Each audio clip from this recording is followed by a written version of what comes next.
नमस्कार, मैं हूं वंदना त्यागी और आप देख रहे हैं न्यूज़ 18 राजस्थान का डिजिटल चैनल। पाकिस्तान में ईरान और अमेरिका के बीच शांति वार्ता विफल होने के बाद स्टेट ऑफ हॉर्मुज को लेकर दोनों देशों के बीच तनाव एक बार फिर बढ़ गया है। ये दुनिया का सबसे अहम तेल मार्ग है, जहां आंशिक नाकेबंदी पहले से ही जारी है। अब डोनाल्ड ट्रंप इसे पूरी तरह ब्लॉक करने की बात कर रहे हैं। इससे वैश्विक तेल सप्लाई की कीमतों पर बड़ा असर पड़ सकता है। इसका सीधा असर भारत जैसे देशों पर पड़ेगा, जहां महंगाई और एलपीजी संकट गहरा सकता है। हालांकि भारत अब अपने क्रूड ऑयल खरीद के फॉर्मूले को बदल रहा है। भारत अब ओमान और दुबई ग्रेड की जगह अन्य देशों से खरीदने के फॉर्मूले पर काम कर रहा है। ईरान अमेरिका के बीच हाल ही में पाकिस्तान में हुई शांति वार्ता बेनतीजा रही और इसके बाद एक बार फिर तनाव बढ़ता नजर आ रहा है। इस पूरे घटनाक्रम के बीच सबसे ज्यादा चर्चा स्टेट ऑफ हॉर्मुज को लेकर हो रही है, जो दुनिया के सबसे अहम तेल मार्गों में से एक है। हालात ऐसे बन गए हैं कि ये समुद्री रास्ता पूरी तरह से खुला भी नहीं है और पूरी तरह बंद भी नहीं कहा जा सकता।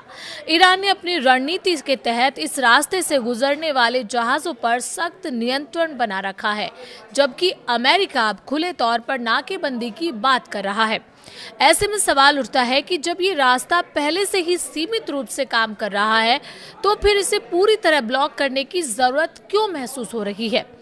और इसे पूरी तरह से ब्लॉक कर दिया गया तो भारत पर इसका क्या असर होगा?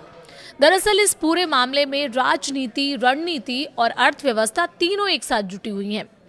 एक तरफ ईरान अपने आर्थिक हितों को बचाने के लिए इस रास्ते का इस्तेमाल कर रहा है, तो दूसरी तरफ अमेरिका उस पर दबाव बनाने के लिए इसी रास्ते को हथियार बनाना चाहता है। ये स्थिति एक तरह से तेल की जंग जैसी होती जा रही है, जहां हर फैसला सीधे दुनिया की अर्थव्यवस्था को प्रभावित कर सकता है। भारत जैसे देश जो अपनी ऊर्जा जरूरतों के लिए बड़े पैमाने पर आयात पर निर्भर है, उनके लिए ये संकट और भी गंभीर हो सकता है। ऐसे में समझना जरूरी है कि आखिर स्टेट ऑफ हॉर्मुज को लेकर ये टकराव क्यों बढ़ रहा है और इसके पीछे की असली रणनीति क्या है। बता दें, भारत के विदेश मंत्री एस जयशंकर ने रविवार को यूएई के राष्ट्रपति शेख नायान के साथ एक अहम मुलाकात की। भारत अब क्रूड ऑयल के मामले में अलग रणनीति अपना रहा है। भारत ने क्रूड ऑयल बास्केट के फॉर्मूले में बदलाव किया है। भारत अब ओमान और दुबई ग्रेड की जगह अन्य देशों से खरीदने के फॉर्मूले को अपनाने वाला है। बहरहाल इसी रणनीतिक टकराव के बीच अमेरिकी राष्ट्रपति डोनाल्ड ट्रंप का बयान हालात को और ज्यादा गंभीर दिखा रहा है। CNN की रिपोर्ट के अनुसार ट्रंप ने साफ तौर पर कहा है कि अमेरिकी नौसेना तुरंत प्रभाव से स्टेट ऑफ हॉर्मुज में आने जाने वाले सभी जहाजों की नाकेबंदी की प्रक्रिया शुरू करेगी। ट्रंप ने अपने सोशल मीडिया प्लेटफॉर्म पर लिखा कि अमेरिका इस मार्ग को पूरी तरह नियंत्रित करेगा और स्थिति ऐसी बनाई जाएगी जहां सभी जहाजों को आने जाने की अनुमति हो। लेकिन उनका आरोप है कि ईरान ऐसा नहीं होने दे रहा। ट्रंप का ये रुख साफ संकेत देता है कि अमेरिका अब इस समुद्री मार्ग को सिर्फ कूटनीतिक नहीं, बल्कि रणनीतिक दबाव के हथियार के रूप में इस्तेमाल करने के मूड में है, जिससे क्षेत्रीय तनाव और बढ़ सकता है। स्टेट ऑफ हॉर्मुज इतना महत्वपूर्ण क्यों है? दरअसल स्टेट ऑफ हॉर्मुज दुनिया का सबसे अहम तेल परिवहन मार्ग माना जाता है। ये फारस की खाड़ी को अरब सागर से जोड़ता है और इसी रास्ते से दुनिया के कुल तेल सप्लाई का करीब 20% हिस्सा गुजरता है। सऊदी अरब, इराक, यूएई और कुवैत जैसे बड़े तेल उत्पादक देशों का कच्चा तेल इसी मार्ग से अंतर्राष्ट्रीय बाजारों तक पहुंचता है। अगर इस रास्ते में कोई भी गड़बड़ी होती है तो इसका सीधा असर वैश्विक तेल कीमतों पर पड़ता है। यही वजह है कि यहाँ किसी भी तरह का तनाव पूरी दुनिया के लिए चिंता का विषय बन जाता है।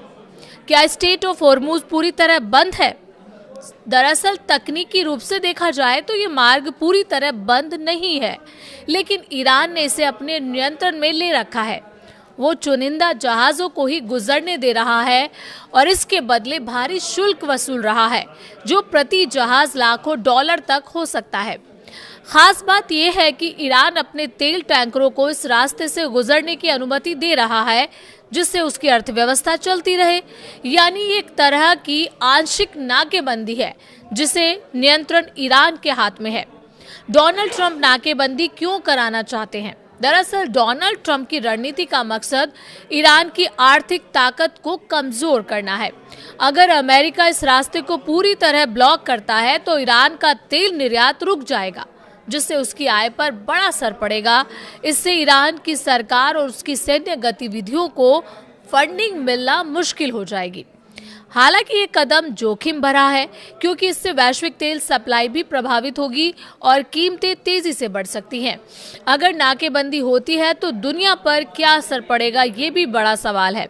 दरअसल अगर स्ट्रेट ऑफ हॉर्मुज पूरी तरह बंद हो जाता है तो इसका असर पूरी दुनिया की अर्थव्यवस्था पर पड़ेगा। तेल की कीमतें अचानक बढ़ सकती हैं, इससे पेट्रोल डीजल महंगे हो जाएंगे। इसका असर ट्रांसपोर्ट, मैन्युफैक्चरिंग और रोजमर्रा की चीजों की कीमतों पर भी पड़ेगा। कई देशों में महंगाई बढ़ सकती है और आर्थिक अस्थिरता का खतरा पैदा हो सकता है। भारत पर इसका क्या असर पड़ेगा, ये सबसे बड़ा सवाल है। दरअसल भारत अपनी जरूरत का करीब 80% कच्चा तेल आयात करता है और उसका बड़ा हिस्सा खाड़ी देशों से आता है। अगर होर्मुज मार्ग प्रभावित होगा तो भारत के लिए तेल आयात महंगा हो जाएगा। इससे पेट्रोल डीजल के दाम बढ़ सकते हैं और महंगाई पर दबाव आएगा। साथ ही रुपए पर भी असर पड़ सकता है और व्यापार घाटा बढ़ सकता है। यानी ये संकट सीधे आम आदमी की जेब पर असर डाल सकता है।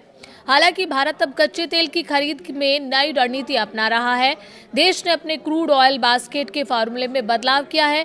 अब ओमान और दुबई ग्रेड पर निर्भर रहने के बजाय भारत अन्य देशों से तेल खरीद के विकल्प को बढ़ाने की तैयारी में है। ईरान इस स्थिति में क्या चाहता है? ईरान चाहता है कि अमेरिका उस पर लगाए गए प्रतिबंधों को हटाए और उसके आर्थिक अधिकारों को मान्यता दे। वो इस मार्ग का इस्तेमाल एक प्रेशर टूल के रूप में कर रहा है, ताकि अंतर्राष्ट्रीय समुदाय और खासकर अमेरिका पर दबाव बनाया जा सके। ईरान का मानना है कि अगर उसके हितों को नजरअंदाज किया गया तो इस मार्ग को पूरी तरह बंद किया जा सकता है। क्या युद्ध की संभावना बढ़ रही है? तनाव जिस तरह बढ़ रहा है उससे ये आशंका जरूर है कि हालात और बिगड़ सकते हैं। अगर कूटनीतिक प्रयास विफल होते हैं तो नाकेबंदी जैसी कार्रवाई होती है तो टकराव बढ़ सकता है और फिर से मिडिल ईस्ट में जंग भड़क सकती है। आगे क्या हो सकता है, ये भी बड़ा सवाल है।